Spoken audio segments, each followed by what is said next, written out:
Long lap penalty. Yeah, that'll be a track limits thing as well, and it'll probably be, Pete, surely that. Well then, down through the Omega curve. This is the best we've seen from the British rider, Mounty, the number 4. Really, really good job. It'll be the final corner where there isn't really a lip. It'll be the first turn as well. They come, seen plenty of drama over the last 24 hours or so as Uriarte from him. That's the kind of progress you want to see from a rider in their second year. And the fastest lap of the race went to... that'll be where these riders are getting caught out. Right, side by side then on the brakes. This is... It gets nerfed wide by Veda Fernandez, not quite from the same part of Spain. One from Santander, one from Rampas down in 10th place on the last lap. So this bunch here is still going, you know, really quick. Where Brian was so late yesterday and won the race, but this time is Gonzalez. The Basque Country, almost neighbours basically.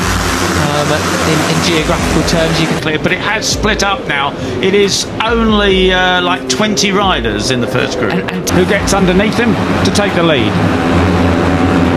Keep off the green. Say. Well, a great mix of nationalities there at the front of the field, isn't it? Tell you what, Mike Hugh keeps looking behind him, and now it's Sullivan Moundsey who's actually taken the lead as they run out.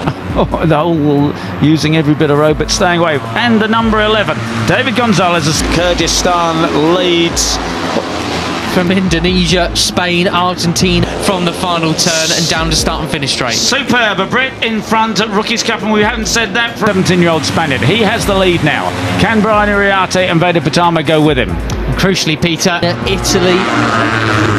Zen Mitani, the number 34, up into 9th place now as Pratama. For a while, but it is the 4 of Sullivan Moundsey, the 18-year-old Englishman who has the advantages as they go across. Into 6th place as they cross the line that time around, Hakim Danish. Number 3 was the one who got really pushed back in the latest big shuffle. Yeah, and as Zen said, his real problem is the line, but side by side, he's already lost it, I think. He could. 13 then on the chasing pack. Uriarte and Gonzalez side by side coming in. Qualifying, he came off the 6th row of the grid today from 16th, and he said it's let's see how he ends up into the first corner. It's Brian Uriarte on 51, but then 2A and 2B. Who's going to be the last on the brakes? It is Gonzalez going way wide though. A big bubble for the. Just very hard when you come from the back like that. But he's he did a superb job. Zen Mitani getting squeezed. Dearie me. It was very... Number 11, and he's going to mess up the drive for other riders. They have to cut back across him, and then we're going to have Danish. He's going... Yesterday in the wet, he got up to 5th place. I wonder if he can do the same thing today. Very close in there, wasn't it? So Uriarte from Mitani then. Side by side, we've got 4 riders abreast towards turn 3. You got Danish. He's back in a 2nd. Daniel Jr. in 11th spot at the moment. Tinez just behind him in 12th. Those two biding their time. And you've got Moundsey still managed to slot 3rd. So well defended, Sully.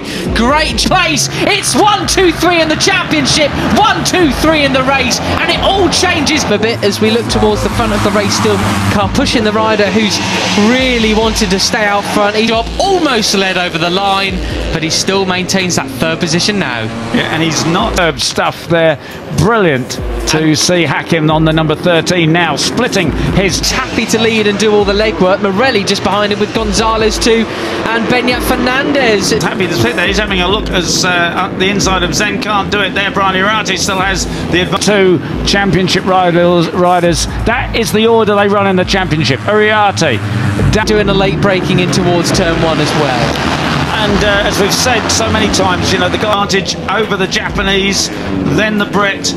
I think it was Mitani who went over the Danish and Veda Pratama. 1, 2, 3. And if you got David Gonzalez, who really lost. They don't have to muck each other up. Now this is a place where you don't need the slipstream like you did at the curbs last time around, because he's quite comfortable with it moving around underneath him, although that was a bit much. He got Yaroslav out with that big mistake in towards 2A. He has now been pushed back to 8th position. At Mugello, you can get away. At the moment there's no real sign of it. It's a huge group. Pushing behind yesterday's race winner Veda Pratama. This is what happened all into turn. So it was actually 1, 2, 3 in the championship, and the 5th rider of the championship, Beñat Fernandez, into 4th place. All the way the top 15 down to Ewan van Kruyten are in the battle for the lead, but it one, look at it, just get a bit. I mean, it was Pratama who just dove up the inside of everybody. Ace in the race just behind him, all the way from near enough the back row of the grid. It is possible to break the advantage here and get clear. Let's see whether Karpushin... That's tight, isn't it? That is very tight. Still managed to get it turned. I think he used Christian Daniel as a bit of a berm. What a ride this is from Beñat. Absolutely superb, and a great run from Hakim Danish to do it. It's Morelli in 2nd place again. He's got Gonzalez, Uriarte, Fernandez and Ramadipa right on his tail. Yes, he did. Oh, yeah. Yeah, there you go. It's hit his elbow. Bit of rubber on leg as well. You know, Hakim, you know, he started the year with 5 2nd places. And Uriarte's got to be careful because he's got a track limits warning. One more infraction, he'll have to go through the long lap penalty. Rubber on leg, definitely there. The old Alpine stars getting a bit of Pirelli. Goodness. And then a win. He can do it. It's just a mental thing that has messed up the recent races. Same goes for Lucas Brown, 29 and 10 in 17th place at the moment.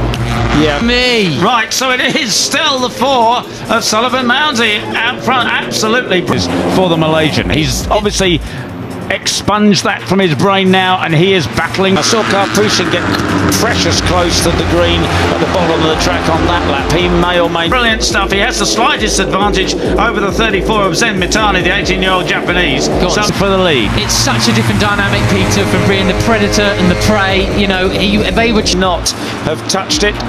Marco Morelli in 2nd place leads the pack back in contact. Who's that wide round the outside? That was Mike Yu round the outside there. He keeps looking behind him, chasing him all the time throughout the season, but now he's on the back foot again. Uriarte with Karpushin, they go down the hill, they've overtaken him, come out of the slipstream. There's his lead, got it, Brian Uriarte. Oh, he needs to just eyes forward. I mean, they all do, to be honest. Like, stop looking behind you. Yeah, there's 17 other riders. He's the one with more things to lose, per se, with a 4 points gap out the lead, and it's amazing. Who takes the lead again? David Gonzalez in 2nd place. You're looking back from Uriarte. Around, you get on with it. Yeah. Right. Who's going to lead into the final turn? It is Moundsy who leads into how that could just change a rider's mentality. Yeah, absolutely. You know, Uriarte is very strong men at the number 11 of Gonzalez. Then the 95 of the final turn. He takes a sweeping line across the front of Christian Daniel, tries to get as much simply, and you see he actually had the better line than Veda through there. He got the drive. Marco Morelli up the speed as he can out onto the start and finish straight, as the person in 3rd there is out of it. Veda caught him going into the corner, but Brian Uriarte flicked it.